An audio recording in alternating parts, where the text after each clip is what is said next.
When Young Frankenstein was originally released in the theaters, Gene Hackman was not listed in the credits as the Hermit.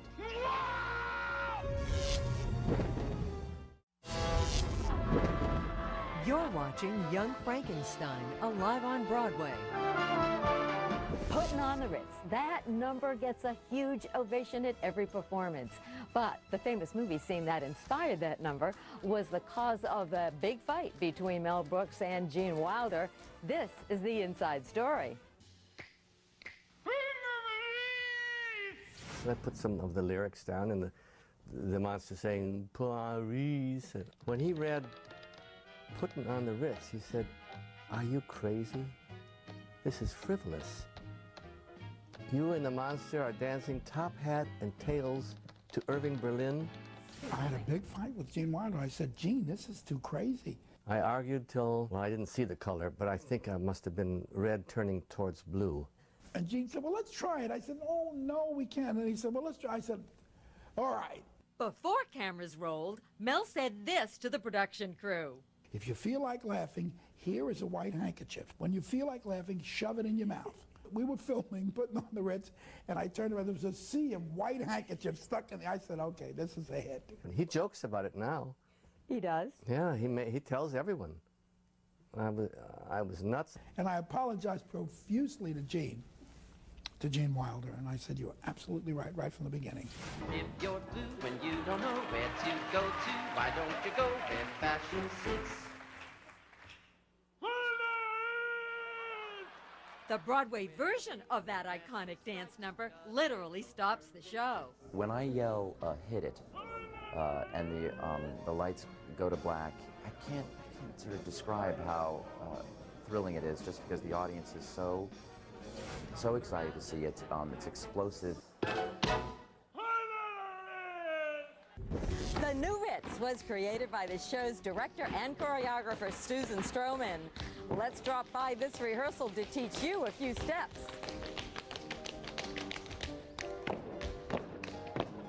A 5, 6, 7, and.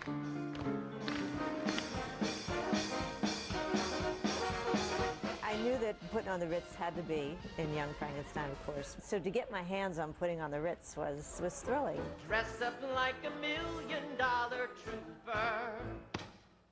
We can teach you how to dance with the stars Broadway style. Rule number 1, do not hit the star of the show, Roger Bart, with your cane. Pick up that left hand. Good. Rule number 2, no matter how often you mess up, just keep moving. Hit, hit, hit. Rule number 3, keep at it until you exhaust the director. 1, hit, 1, 2, 3, hit. That was it. That was it. You did it. But what I really wanted was to be the monster and say all those famous lines.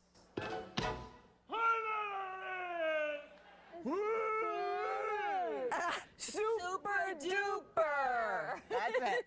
Okay, that needs work. And this does too. And both of you are going to do, in their midst, you're going to do ball chain step. And now for the big finish.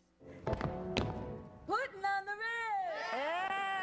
My friends, I now return you to the pros, Roger Bart and Schuler Hensley. Different types you wear a day coat, pants with stripes and cutaway coat, perfect fits. Before every performance, 24 members of the Young Frankenstein Orchestra begin to tune up in the pit. With the exception of Putting on the Ritz, every song was written by Mel Brooks. Run in the hay. I just wrote 8 bars in the movie. Roll, roll, roll in the hay, roll, roll, roll in the hay. That's all she sings in the movie. Roll in the hay. So I took Roll in the Hay and I made that a big number. I was just thinking of the monster making love to Elizabeth in the cave. And I was thinking, there got to be a song there. Deep love, at last I found deep love. You know, so I began to write deep love, incredibly long love, and firm love. I mean, It's just the ideas never stop. Let's be a couple of dumbbells, dumb right from the start. And then I had an idea for the professor is such an intellectual. You know, he's like the 40-year-old virgin. I mean, he's never, you know, he doesn't know about women and sex and boobs. He doesn't know anything, you know.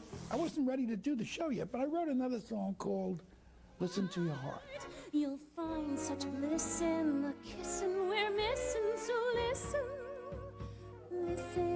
to your heart. I finished that song, and Stroh said, that's it, that's our show.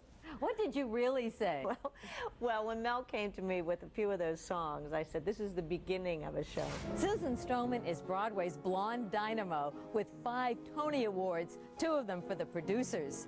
She and Mel may be the odd couple of Broadway, but they're the odd couple with a magic touch. And he writes happy songs. All the songs are happy, and there's nothing greater than going into rehearsal and directing and choreographing to happy music.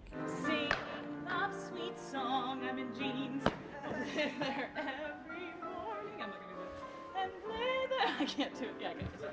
There we go. Stroh, as she is called, decided this number needed some kissing. That's the best rehearsal, the kissing rehearsal.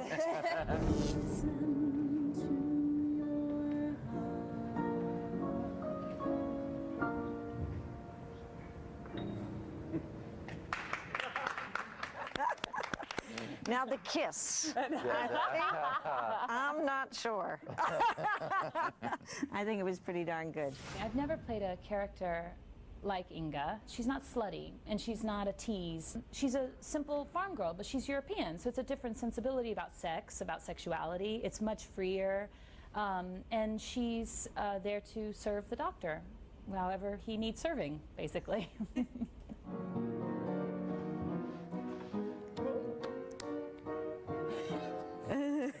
Okay.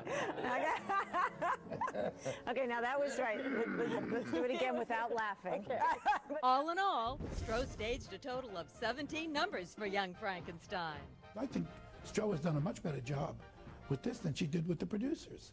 Bella's been my good friend for almost 9 years, and who would have thought that my best friend would have ended up being Mel Brooks? Still to come on Young Frankenstein, live on Broadway. I guess you always sort of worry that that thing's going to slam right into my head. What's inside Frankenstein's castle that frightens Roger Bart? You do the voodoo you do so well. Why is this Baywatch star talking voodoo on opening night? How can you see Young Frankenstein for only $25? We'll tell you how. Young Frankenstein opened at the Sutton Theater in New York in 1974. It was a huge hit. Gene Wilder and Mel Brooks received Oscar nominations for the screenplay. You're watching Young Frankenstein, live on Broadway. On stage, the Dr. Frankenstein lab coat is worn by the star of the show, the brainy Roger Bart. Call me Copernicus, Kepler, and Newton. Compare me to Freud, I feel highfalutin. Call me a Darwin, I love that man's theory. Call me Pasteur and watch me get teary. A tongue twister delivered at lightning speed. No problem for Roger Bart. What does he worry about on stage? A bookcase. A revolving bookcase. In opening night, it rotated only half a revolution. I think I said a couple of expletives, so I guess you always sort of worry that that thing's going to slam right into my head, and so they keep telling me that there's some sort of kill switch, but I figure by that time I'll be killed already. What else could possibly go wrong? 2 weeks before opening night, Roger's back went out. He bounced back, but lately he feels bad about his neck while necking in the hay with Sutton Foster. My neck makes sounds that I've never heard before, I think, during that number, but it's really pretty fun. What else could possibly go wrong? Well, all those special effects, for one. Is there any danger there? There is. I've been assured that there's no danger, but it is, I think, the first time a Tesla has been used on Broadway. Roger is one of the most versatile actors in the business. He's a Tony winner for You're a Good Man, Charlie Brown. He was the killer pharmacist in love with Marcia Cross on Desperate Housewives. He starred in the horror flick Hostel 2. In The Producers on Broadway and in the movie, he played the flamboyant Carmen Gia, and he's the DA, playing opposite Russell Crowe in American Gangster. Frank's organization. No black man has accomplished what the American Mafia hasn't. Maybe even someday I'll see it. I've just been a little busy.